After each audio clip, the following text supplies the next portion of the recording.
genap sebulan menjabat PJ Gubernur DKI Jakarta, Heru Budi Hartono copot dan lantik sejumlah penjabat. Udah ada aturannya. Ya, di Undang-Undang Nomor 22 Tahun 2009 tentang lalu lintas dan angkutan jalan, yaitu dikatakan kalau pengguna jalan non motor itu pakai, udah dikasih tuh jalur kiri sepeda kan, nah pakai, jangan lagi ke tengah. Tengah itu kendaraan bermotor gitu loh. Pada tahun 2017 ketika CLNT itu diresmikan oleh Pemprov, kan ada larangan untuk kendaraan sepeda motor. Itu lebih kepada aspek teknis, yaitu lebih kepada keselamatan jalan. Bahwa Heru melakukan pembersihan secara politik, terutama terhadap legasi dan pendukung Anies di Jakarta, itu tidak bisa kita pungkiri. Karena banyak kebijakan-kebijakan yang sudah dilakukan oleh Anies itu kan diganti.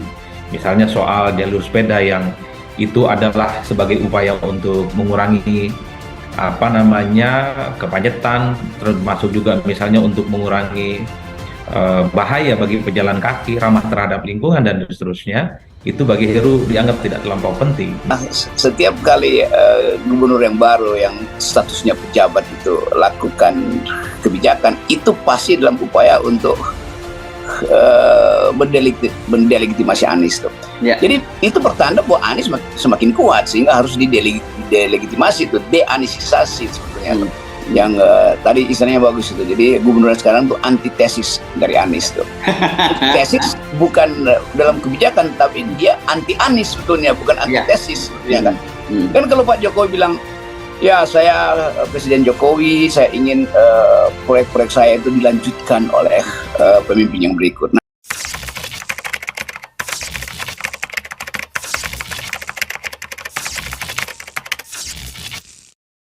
Kebijakan itu sih menurut saya benar ya, soalnya kan sepeda untuk balap ibaratnya speednya kan lebih tinggi gitu loh, takut serempet lah gitulah. Bukan berarti tidak berguna, tidak bermanfaat, berguna dan bermanfaat.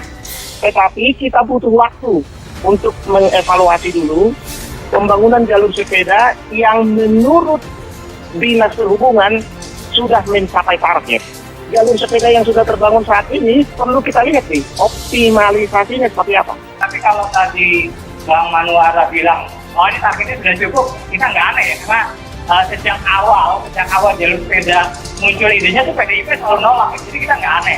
Nah ini sekarang kita bahasnya sebagai warga kota, kesempatan untuk melakukan perubahan yang mendasar, khususnya terhadap aktif mobility dan juga transport berkelanjutan.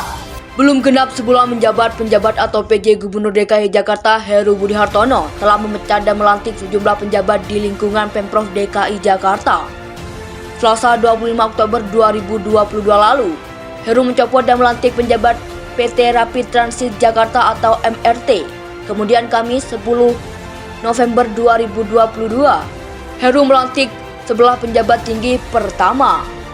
Perombakan jabatan ini, kata Heru, guna meningkatkan kinerja penjabat sesuai amanah yang menjadi tanggung jawabnya. Menurut Heru, organisasi yang baik dalam hal ini pemerintahan adalah organisasi yang dinamis. Organisasi harus bergerak melakukan proses regenerasi dan menyempurnakan organisasi sehingga penyelenggara pemerintah berlangsung lebih baik dari waktu ke waktu. Pelantikan ini dilakukan sesuai dengan peraturan perundang-undangan yang berlaku dalam rangka mewujudkan good governance berbasis transparansi, akuntabilitas, integritas, dan berorientasi pelayan. Katanya dalam keterangan tertulis di Jakarta Kamis 10 November 2022. Adapun sebelah penjabat tinggi pertama yang dilantik PJ Gubernur DKI Jakarta Heru Budi Hartono, yaitu Direktur Utama atau Dirset RSKD Duren Sawit Niken Sari Koesrindarditya, Dirut RSUD Pasar Minggu Indah Kartika Dewi, Dirut RSUD Tarakan Dia Ekowati, Wakil Direk Administrasi Umum dan Keuangan RSUD Tarakan Alfianti Lestari, serta Wakil Dirut Pelayanan RSUD Tarakan Wening Tias Purnomorini. Dan penjabat lainnya yaitu Dirut RSUD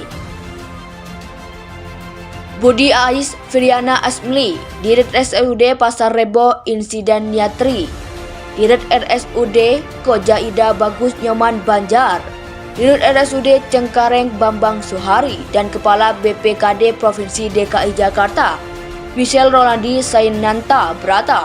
serta Wakil Wali Kota Administrasi Jakarta Selatan Edi Sumantri. Adapun penjabat yang dicopot dari jabatan yaitu Direktur PT Ramid Transit Jakarta atau MRT Muhammad Aprindi yang baru dilantik Anies Baswedan pada 22 Juli 2022 lalu. Jabatan tersebut kemudian digantikan oleh Dirut PT MITJ Tuhhiyat. Selain direct penggantian penjabat penting lainnya di ruang lingkup PT MRT juga dilakukan Pemprov DKI. Antaranya Dodi Winarjako sebagai komisaris utama. Direktur MRT Jakarta sebelumnya William P. Sabandar dan Kristiono juga diangkat menjadi komisaris PT MRT Jakarta. Belum genap sebulan menjabat, penjabat atau PJ Gubernur DKI Jakarta Heru Budi Hartono telah memecat dan melantik sejumlah penjabat di lingkungan Pemprov DKI Jakarta. Selasa 25 Oktober 2022 lalu, Heru mencopot dan melantik penjabat PT Rapid Transit Jakarta atau MRT. Kemudian Kamis 10 November 2022, Heru melantik 11 penjabat tinggi pertama. Perombakan jabatan ini, kata Heru, guna meningkatkan kinerja penjabat sesuai amanah yang menjadi tanggung jawabnya. Menurut Heru, organisasi yang baik dalam hal ini pemerintahan adalah organisasi yang dinamis. Organisasi harus bergerak melakukan proses regenerasi dan menyempurnakan organisasi sehingga penyelenggara pemerintah berlangsung lebih baik dari waktu ke waktu. Pelantikan ini dilakukan sesuai dengan peraturan perundang-undangan yang berlaku dalam rangka mewujudkan good governance berbasis transparansi, akuntabilitas, integritas, dan berorientasi pelayan. Katanya dalam keterangan tertulis di Jakarta Kamis 10 November 2022.